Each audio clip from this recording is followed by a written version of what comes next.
சொல்ற கர்த்தருக்கு ஸ்தோத்திரம். தேவனுக்கு மகிமை. தேவனுடைய பிள்ளைகளே, தேவனுடைய வார்த்தை வெளிப்படத்துல தேவனுடைய வார்த்தை நம்ம அநேக காரியங்கள் கற்றுக்கொள்ள போறோம். கர்த்தர் தாமே நம்மளை ஒவ்வொரு வழிநடத்த வல்லவராக இந்த நாட்களில் கூட தேவ பிள்ளைகளா இருக்கணும்னா ஒவ்வொரு நாளும் அநேக காரியங்கள்ல இது வேணும் அது வேணும் ஆசைப்படுற நீங்க எது வேணும் என்பதை நீங்க ஆசைப்படுங்க. சத்தியத்துக்குள்ள நடப்பதற்கு சத்திய வார்த்தைகளை பிடித்துக்கொண்டு அவருக்கு சாட்சியாய் வாழ ஒவ்வொரு நாளும் முயற்சிடுங்க. தேவன் உங்களை ஆசீர்வதிப்பார். 1 தீமோத்தேயு 6ஆம் அதிகாரம் 6ஆம் வசனம். போதும் என்கிற மனதுடனே கூடிய தேவ பக்தியே மிகுந்த ஆதாயம். தேவ பக்தி ஒரு மிகுந்த ஆதாயமாய் காணப்படுது. அப்ப தேவ பக்தி ஒரு மனிதனுக்கு தேவை. அப்போ தேவ பக்தி உள்ளவன் யார் என்று சொன்னால் அந்த மனிதன் போதும் என்று ஒரு காரியம். எனக்கு இது வேணும் அது வேணும் இது வேணும் எது வேணும்னு ஆசைப்பட்டுனே இருக்கிறோம். அந்த ஆசை உங்களுக்குள்ள இருக்க தேவ பக்தியை குறைக்கிறது. இன்னைக்கு அநேகர் பாருங்க, சபைக்கு போறவங்களுக்கு இந்த சத்தியம் தெரியும். ஆனா பாருங்க, ஒரு வீடு இருக்குன்னா என்னங்க இன்னும் கொஞ்சம் பெரிய வீடு வேணுங்க, நமக்கு ஒரு 2 வீலர் இருக்குன்னு சொன்னா நமக்கு கார் வேணுங்க, கார் இருக்குன்னு சொன்னா இதை விட நல்ல சிறந்த கார் வேணுங்க. பாருங்க, அந்த போதும் என்ற மனது அவங்களுக்கு இல்லாத போது அவர்கள் எப்படி இருப்பார்கள் சொன்னா தேவ பக்தி குறைந்தவர்களாய் காணப்படுவார்கள். தேவ பக்தி தான் நமக்கு ஆதாயம் என்று சொல்லப்படுது. இந்த தேவ பக்தி இல்லாதவர்களாய் காணப்படும். இந்த போதும் என்ற ஒரு மனது இல்லைன்னா நமக்குள்ள தேவ பக்தி குறைந்து போகும். இன்றைக்கு அநேகர் பாருங்க எப்படிதான் வருவாங்க. ஒரு சில ஆண்களுக்கு பாருங்க அந்த நகைகள்ல காரியங்கள ரொம்ப ஆசைப்படுவாங்க. இது எனக்கு வேணும் இது வேணும். ஒரு சில பெண்கள் அப்படி ஆசைப்படுவாங்க.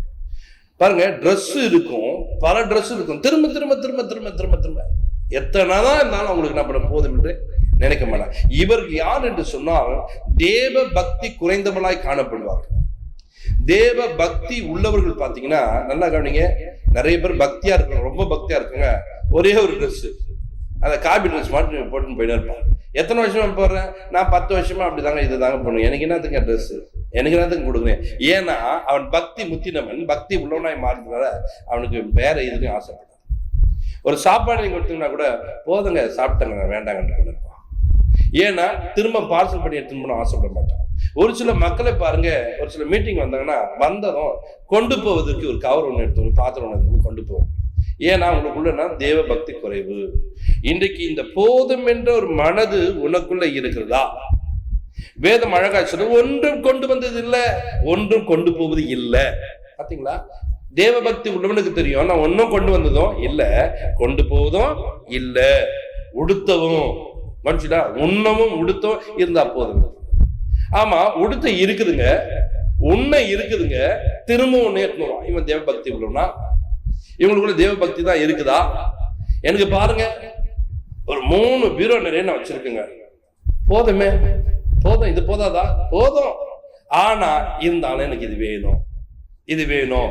அப்ப இது தேவ பக்தி இல்லாத மனிதர்களாய் காணப்படுகிறார்கள். தேவ பக்தி அவர்களுக்குள்ள குறைந்து போகுது, அவர்கள் அறியாம இருக்காங்க.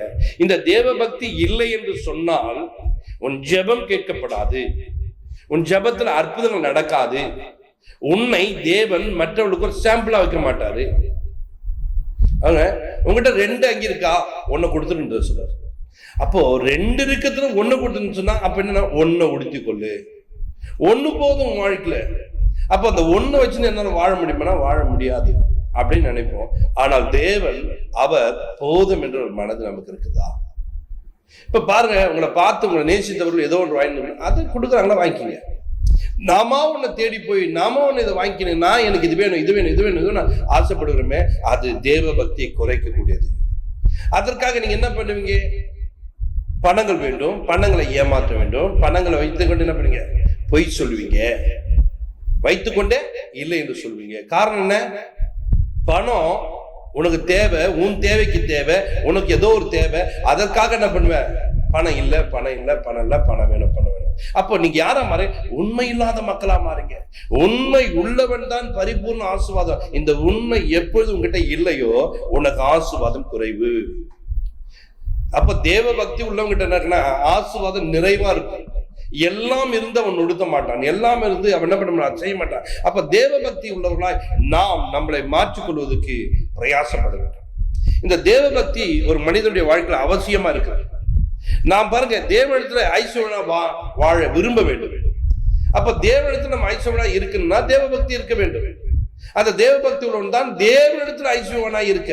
ஆனா இவர்களோ மனிதர்கிட்ட முன்பாக நான் இப்படி அலங்காரம் பண்ணிக்கொண்டு நான் எவ்வளவு ஐஸ்வர்யம் பத்தியா, என் உடைய பாத்தியா, எனக்கு உண்டானதை பாத்தியான்னு சொல்லிட்டு தன்னுடைய காரியங்களை மேன்மையா காட்டுக்கொண்டு இவர்கள் வாழும்போது இந்த தேவ பக்தி அவர்களோ குறைந்து போகும். தேவ பக்தி இல்லாதவர்களாய் மாறிவிடுவார்கள். பத்தியா தந்திரமா எவ்வளவு பிசாசு உன்னை எப்படி நடத்துறான் பத்தியா, உன் மனதுக்குள்ள போதும் என்ற எண்ணம் இல்லாமல் தேவ பக்தியை குறைத்து கொண்டிருக்கிறான். இந்த தேவ பக்தி உனக்குள்ள இருக்கணும், நிறைவா இருக்கணும். அது ஒரு ஆதாயம் என்று சொல்ற. இந்த பக்தி தாங்க ஒரு மனிதனுக்கு ஆதாயம். இவ்வளவு நாள் பூமியில வாழ்ந்த என்ன நீ சேர்த்து வச்சிருக்க, என்ன நீ கொண்டு வந்திருக்கன்னா, தேவன் உன்னை கேட்கும் போது நான் தேவ பக்தியை ஆதாயமா கொண்டு வந்திருக்கோம். தேவன் அதை விரும்புகிறான். பிலிப்பியர் 1:21 வாசிக்கும் பாருங்க. 1:21 கிறிஸ்து எனக்கு ஜீவன், சாவி எனக்கு ஆதாயம். கவனிங்க, எதை ஆதாயமாக்கிறார்? கிறிஸ்து எனக்கு ஜீவனா இருக்கிறார்.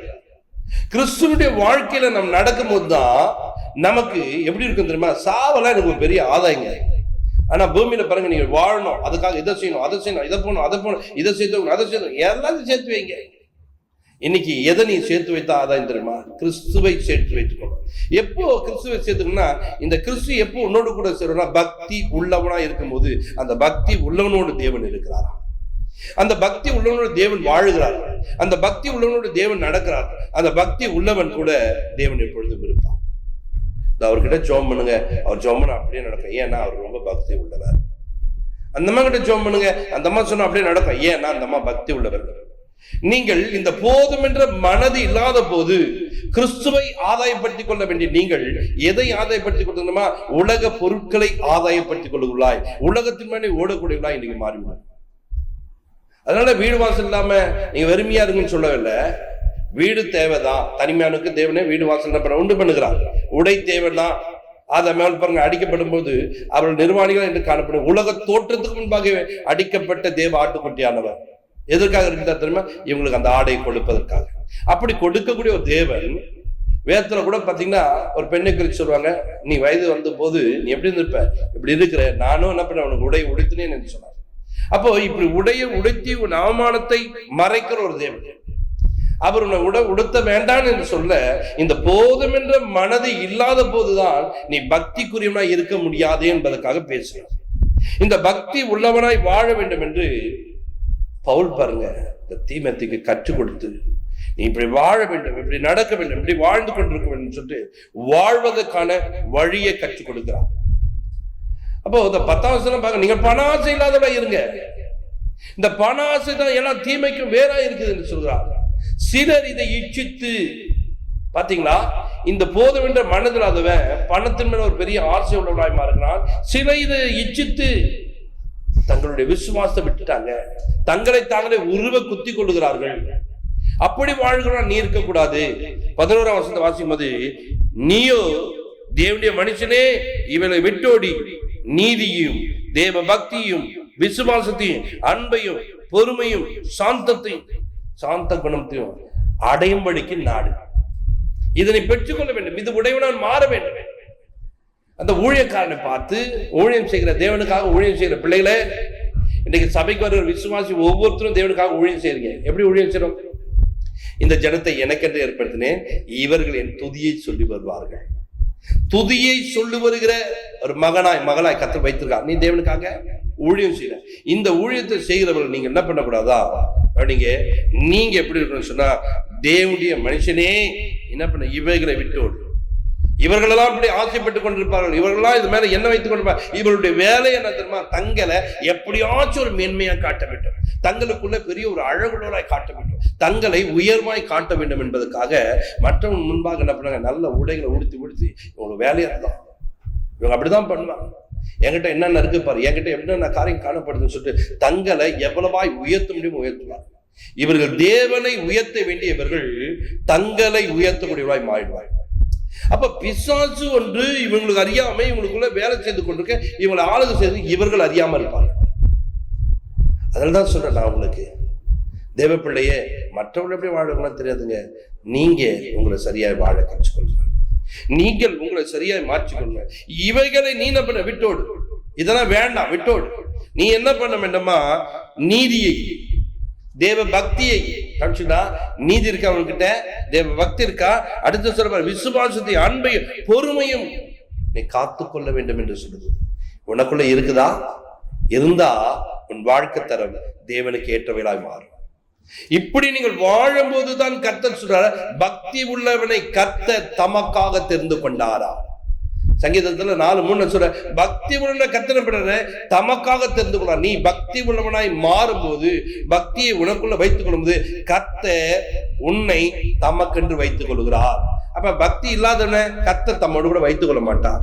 அவன் கர்த்தரிடத்துல போனா கூட நீ எனக்கு வேண்டாம்பா, நான் இருக்க பிரியப்படலப்பான்னு சொல்லிட்டு விட்டு விலகுவார். அதனால்தான் அவர் வியாதி உள்ளவர்கள், பலவீனப்பட்டவர்கள், கஷ்டப்படுகிறார்கள், நெருக்கப்படுகிறார்கள், துன்பத்தை அனுபவிக்கிறார்.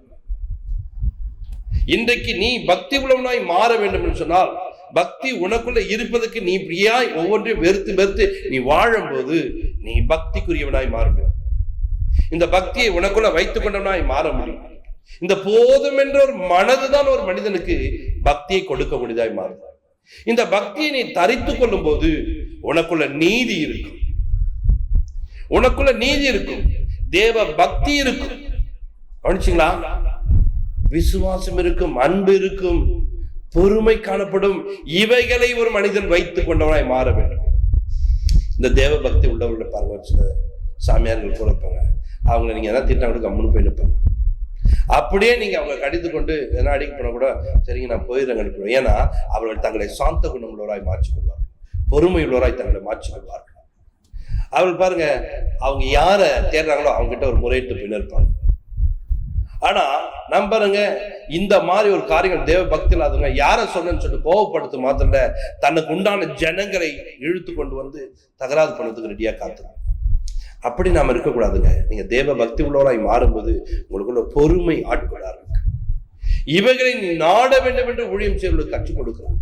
இவைகளை நாடு, இவளை தேடு, இவள் பின்னாடி ஓடும்போது தேவன் உன்னை ஆசீர்வதிக்க வல்லவராக, உன் தேவன் தேவை சந்திக்க உன் நெருக்கத்தை அவர் மாற்றுகிறார். அல்லேலூயா.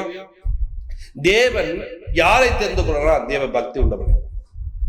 வேதத்துல பாத்தீங்கன்னா மல்கியா புத்தகத்துல நீங்க பார்க்கும்போது 2:15 நீங்க பார்க்கும்போது, அவர் ஒருவனை அல்லவா படைத்தார், ஆவி அவரிடத்தில் பரிபூர்ணமாய் இருக்கிறதே, பின்னை ஏன் ஒருவனை படைத்தார்? தேவ பக்தி உள்ள சந்ததியை பெரும்படித்தானே. கவனிங்க, அவர் ஒருவன் அல்லவா படைத்தார், ஆவி அவருக்குள்ள பரிபூர்ணமா இருந்துச்சு.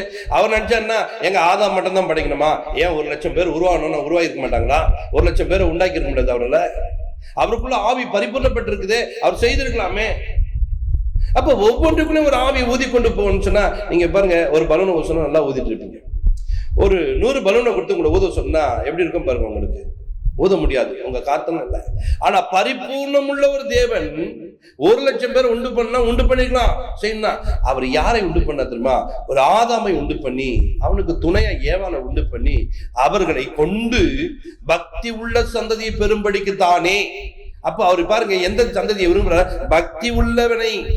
ஒரு திருமண காரியங்கள நீ பாருங்க, திருமணம் பண்ற சொன்னா எப்ப பாருங்க மாமியார் வீட்டுல என்ன கொடுப்பாங்க, மாமியாருக்கு என்ன செய்வாங்க, என் குடும்பத்துல இப்படி நீ பொருளாசை இல்லாம அவங்க கிட்ட இருக்கிறத எல்லாத்தையும் அழிச்சுட்டு வந்து இங்க உட்காந்து தின்னுட்டு போகணும்னு நீ நினைச்சினா உனக்கு பிறக்கிற புள்ள பக்தி உள்ளதா பிறக்காது, அது பக்தி உள்ளதா இருக்காது, பொருளாசை நெஞ்சமாய் மாறியே.